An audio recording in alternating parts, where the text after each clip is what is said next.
بەڕێزان یەک دوو قسە بکەن. شاسوار دووجارە دەڵێ وەرن سەرۆکی حکوومەت پێک بین وەرە سەرۆکی پەرلەمان. ئەوەی من دیتم ڕێکشنەکانی بەرامبەری کرا هەمووی مەسەلەوەیە درۆی دەکات ڕاز نییە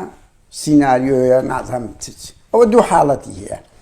یەک حزبی بکەی ئەگەر ڕەخنەگریوی ململانەی لەگەڵ بکات دەبی بە سیاسیانە بکە نەک بە گوتەی ڕاز ناکە وانە و جێبەجێ ناکرێنی ئاوای لە خۆیان بکەن. دەبی هەنگاو بنێن بچی ئەو مناوەرەی سیاسی خۆی دەکە. من دەزانم بەشەکی لە ئەو قەرە شکستەی معنەوی و جەماوەری ئەو ماوەی تووشی بۆ دەیکە بەشەکی. بەس ئیشی توش وەکو حزبی سیاسی خۆت و کابراایش عشایرنی کات خۆم حزبی سیاسی کابرا مناوەرە دەکات توش بڕۆ مناوەرەی لەگە بکە. مناوەرەش سیاسی بکە بڕۆ لێ وەرگرە من برێ وەرە فەرموو وەرە جێبەجێ کە بزانین چیان ڕاز دەکەن بە جددیمە ڕاز دەکە یان نا.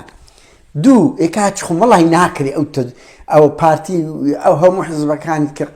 دەستیان بەقە خۆیان شۆڕ کردو ئەوە لە بەرامبەر پارتی وەیەکێتیش ئێکات خۆ نابێ بڵێن ئەرێ فەرمووها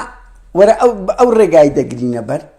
یعنی چێ هەر ئەوە دەستیان بەخۆیان شۆڕکەنەوە لە بەرامبەر پارتی نابی هەنگاوەک بندرێ نابی جموزۆڵک تخوا شەرم نییە کوردگای 34 ساڵی دیسان پارتی وێچێتی کە دوو حزبی هەرە شکست خواردون ئەوانە بێن حکومڕانێتی بکەنەوە بە چش بە هەمان دەموچاو بە هەمان ئەخلاقیەت یعنی ئەتوش حزبی ئۆپۆزیسیۆن بە هیچ جموزۆڵت نەبی هیچ جموزۆڵ و تاکتیکی نوێت نەبی وەڵاو ناکرێ ئەوەی دەکرێتن قەشمەنی لێگەڕێن بڕۆن تەنسیق بکەن با پارتی دێگەڵێ قەپاتکە با پەرلەمانی من دەزانم ئەو شتەی ئەگەر بشکەن هەموو یەک بگرن پارتی